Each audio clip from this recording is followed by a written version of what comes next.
Hey, it is Zennial Gamer here with a non-sponsored Raid Shadow Legends video. That's right, guys. This is not sponsored. I have fully switched to Raid. I am showing you guys right now. I'm on day 108. Realistically, it's more like day 94. Since I did not actually play that much for the first 2 or 3 weeks when I was doing a sponsored deal with Raid. Guys, that's how I came to Raid. I did a sponsored bit. I legitimately waited 5 years in order to get my first Raid sponsorship, refusing to try the game until I did. I just so happened that I got sponsored by Raid right as I was quitting Summoner's War, and I got hooked. Now, for those of you from the Raid community who don't know me, I go by Zennial Gamer. I was a former Summoner's War player. Now, this is something that really surprises me. It seems like almost every hardcore Summoner's War player knows of Raid, probably because of the marketing, but a lot of Raid players don't know about Summoner's War. Summoner's War is the older game. It's about 10 years old, and honestly, Raid kind of copied Summoner's War in the beginning. Raid has gone in a very different direction. It's one that I really enjoy, but Summoner's War and Raid copy each other back and forth, and they are the top 2 all-time revenue-generating games in this genre. Summoner's War has made $2 billion, and Raid has made $1 billion in half the time of existence, so they make about the same amount of money, probably have about the same size player base. So I was a former endgame player, also a whale, so you can expect to see some whale content. But I was a former endgame player in Summoner's War. I was in the Legend Siege Guild, so our guild won Legend Siege. I finished rank 2 in the equivalent of Classic Arena, just basically a very endgame account. I had debated for quite some time if I wanted to make Raid content because my channel was built on Summoner's War, and honestly, I haven't had time to do videos. I've mostly done live streaming for several years, so I don't know if this video is going to get any views. If you like the content, guys, please give a thumbs up, give a comment, help my channel gain a little bit of exposure in the algorithm for Raid, and along those lines, I might make more content. With that said, there are a lot of different videos I want to make for Raid. I've got like a whole list, a mental list, as well as like one that's actually written out. One thing I have noticed with Raid, there are lots of really entertaining, great, engaging content creators. I have a couple that I watch tons and tons of their videos, really enjoy it.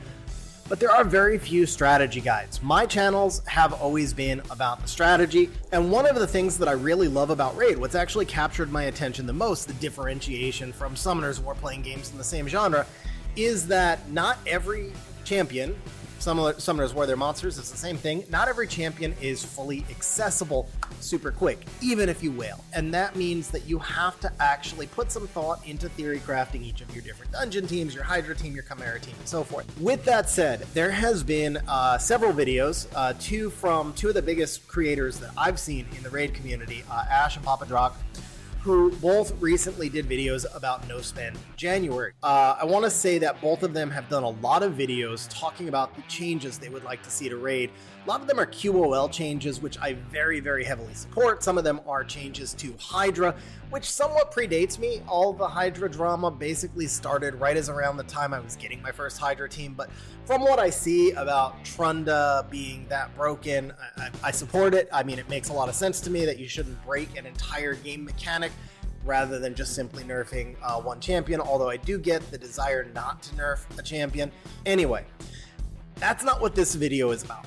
This video is about some of the things that they and other content creators are calling for, and it's somewhat of a cautionary tale, taking it from a former Summoner's War player who watched Summoner's War evolve from the point where Raid is at now to the point where Summoner's War is at now. Raid at 5 years is very similar to where Summoner's War was at 5 years. More features, more to do, but generally speaking, like in terms of QOL, in terms of code development, in terms of everything, Raid reminds me of Summoner's War back in the days when I really enjoyed SW, before it evolved to where it is now. Now, over the last 2 years, Summoner's War has done a ton of amazing QOL stuff. All the QOL stuff, absolutely amazing, but they also caved to the community's demands on a variety of other things that did not work so well. And I want to give a cautionary tale to the Raid community to take a look to Summoner's War and watch how its bleeding players, such as myself, bleeding top-end players, there are most of the, I don't know what the percentage is, 10 or 20% of the highest 100 counts in the game, mine and a bunch of others, are being sold on a frequent basis now. The top end players are leaving. Why are they leaving? Because Summoner's War began to make everything too accessible. Now, it's a 10-year-old game. They had to make certain things more accessible, or you never bring in new players and your player base dwindles. Power creep is inevitable in all games, be it gacha or some other type of game. You cannot avoid power creep. The best you can do is try to balance it out. But Summoner's War did not go in a good direction with it. They didn't balance it out. So it started with the 7th year anniversary. They put in scrolls that allowed people to summon targeted champions. Now, what happens when everybody is able to target the champions that they're summoning? Again, in Summoner's War, it's monsters, but I'm going to go by raid terminology here. Same thing. What happens when everybody can get the same champions? They all start using the same teams. A game that had, at the time, 700, now maybe 1,100 different champions, monsters, whatever, that I loved because of the variety and the strategy and the theory crafting and the team building and all of the stuff that Raid still lets us do right now.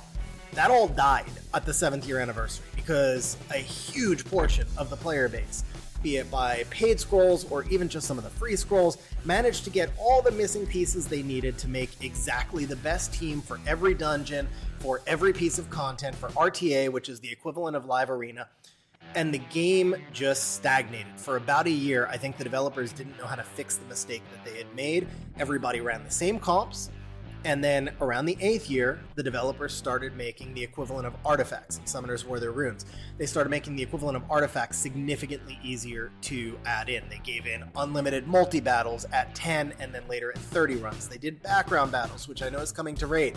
They did 6-star only drops in advanced dungeons, which has not, fortunately, come to Raid yet. Everybody loved it in the short term because it was so easy to get everything. But what happens when it's easy to get everything? Everybody has the same thing, and you lose a lot of the competitive enjoyment.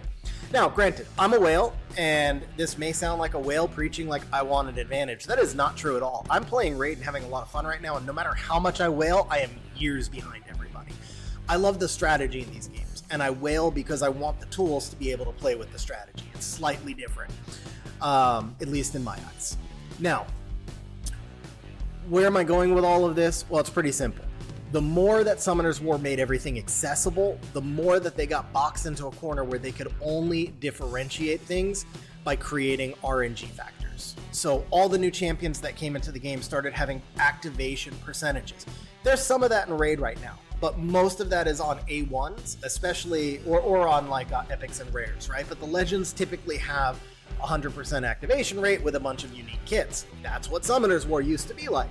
But once everybody had all the same champions and all the same artifacts, give or take, they went the direction of just making everything RNG based in order to give more things into a kit. So now you would have a champion that is like 50% chance to steal a buff and 50% chance to land a defense break. And then if it steals a buff and land a defense break, it may land a slow. And then if it lands the slow, it may attack hard boost. All of these things are like accumulating percentages. And then they tie more into the percentage as activations of the equivalent of artifacts, the runes, which are also like 15% to activate, 25% to activate, and so forth. The game became poker, and poker is all about creating percentage advantages to give yourself an edge. At the end of the day, it's still gambling. The best poker player in the world is still going to lose a hand. They could be a 22-1 favorite. But it's about creating percentage advantages on volume. You do something 1,000 times where you're a 60% favorite all 1,000 times, and you're going to have a 60% win rate. You're going to have a 40% lose rate, and those losses are tilting as F. That is what happened to Summoner's War, and it's ultimately why I left. One of many reasons, but simply that the game went in the direction that the community demanded because the community only sees the short term. Now, I am not calling out ASH and PapaDrock, who are both amazing content creators. I fully, 100% support the videos that they made. Raid is aggressive and somewhat almost predatory in its monetization. They abuse psychological tactics. I know this even though I'm playing the game. There's all sorts of research on gambling that is being utilized in Raid to make people spend more. There's a lot of things to criticize the developers about. I happen to love the game so far, but yeah, that's a whole other conversation. the point here being, I completely support and significantly respect the videos that Ash and PapaDrock put out, and I believe most of the changes that they're calling for would be very good ones. There are a ton of QOL things that are needed in Raid. We need a better artifact manager. We need better filtering of champions. I know you can search by name in some menus, but not in all menus. So we need that ability to search by name moved into all menus.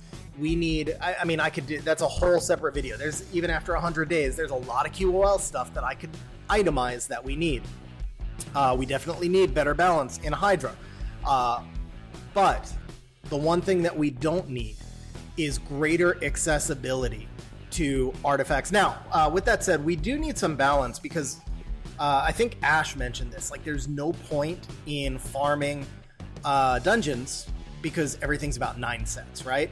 And I actually 100% agree with that. I'm only 100 days in, granted, whaling 100 days, but I'm already reaching that point where there's not a whole lot of point to farm in dungeons because all I'm looking for is the 9-piece sets. And I sit there and I'm like, what do I farm? Again, that's another video. Point being, we need lots of QOL stuff.